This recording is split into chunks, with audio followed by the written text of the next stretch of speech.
I want to give a little hint for your start line setup. And this is mostly for untrained dogs. There's a lot of ways that you can move in different directions on your start line jump. But for unskilled dogs, dogs that are not as savvy to agility and savvy to the start line, there's a method that you can use to really help the dog grab the first jump. Right? And there's more that can be done beyond what I'm about to tell you, but this is for young dogs or young handlers that are not getting their dogs onto the first jump and want to be able to lead out sideways, so either laterally or even what is called a recess, where you're actually behind them. When you set your dog up, wherever your dog sets up, so even if they're side on, this is not the ideal way to get a dog onto the first jump. But you can try and you can play around with creating a triangle between yourself, your dog, and the middle of the bar. Okay? Now I'm going to create my triangle line with my leg and my finger. So as I begin to step, I'm going to release, and you can even see starting to look in the direction that I'm going. That's because I've trained beyond this. When I release him, I want to give a step towards the bar. I want to draw my side of the triangle back to the bar, which should help him draw his line, a triangle to the bar. So I'm going to point at it, and I'm going to step towards it. Jump, jump. Very good. Get your ball. Good. So he set himself up. I'm not going to fix him. I'm just going to create that line back onto the bar. Jump, jump. Very good. Where's your ball? Where's your ball? So he sets himself up there. I point. Jump, jump. Very good. Get it, get it. So I can do even a lateral recess. I'm still going to point, and I'm going to give my step in with my cue. Jump, jump. Very good. Get the ball, get the ball. So no matter where he sets himself up, no matter where I go, I'm going to create that triangle back onto the bar. Jump, jump. Wow. So let's say that he sets himself up off the line. All right, so no matter where I'm at, wherever he's at, his nose triangle to the center of the bar, my foot and finger, my pointer finger to the center of the bar. So I'm going to set, point, jump, jump. Excellent. Get it, get it, get it, get it. Let's pretend that we're doing a backside setup. So let's say I'm going to do a backside send. I don't know why I would do this, but I might. You never know. So I'm going to actually point to the destination that I want him on, which is here, because I know that if I can get him to here, then he'll take the bar.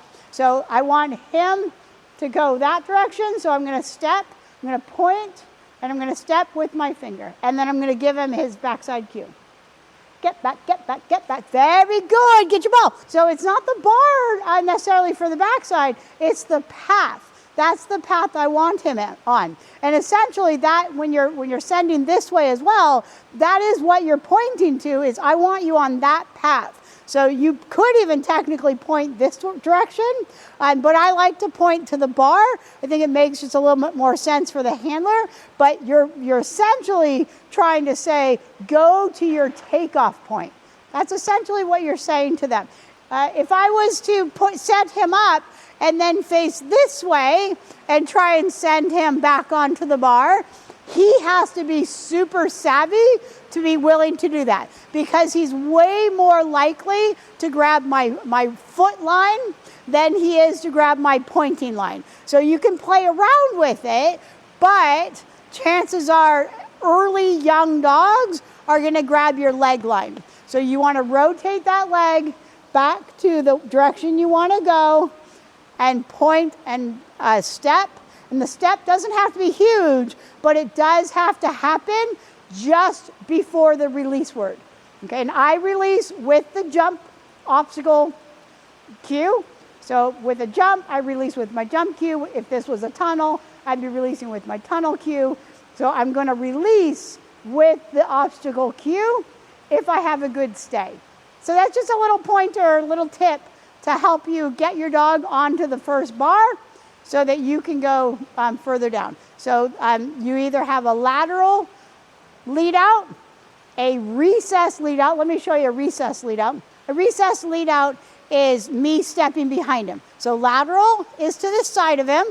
A recess, I'm going to go backwards, and I can do both a lateral and a recess, but here's just a recess. I'm going to point, focus, and he has a focus cue, so that's where I go beyond. Jump, jump, jump. Yes, very good. Get your ball. So if you want to do a recess start where you're behind the dog, then you also need to teach a focus forward where the dog focuses on the thing that you tell them to focus on. And Anna Hinza has a great way to train. I really like how she trains her focus cue.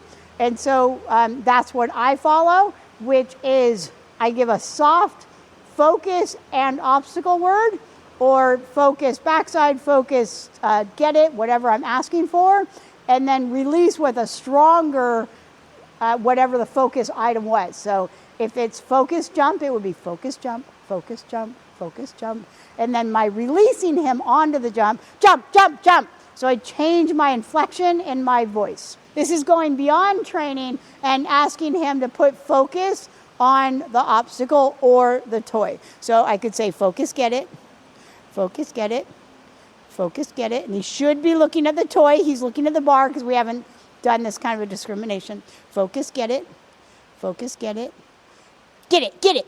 Yeah, and he took the bar. Get it, good boy. So he hasn't done that in a long time. Focus, jump, focus, jump, focus, get back, focus, get back, get back, get back, get back.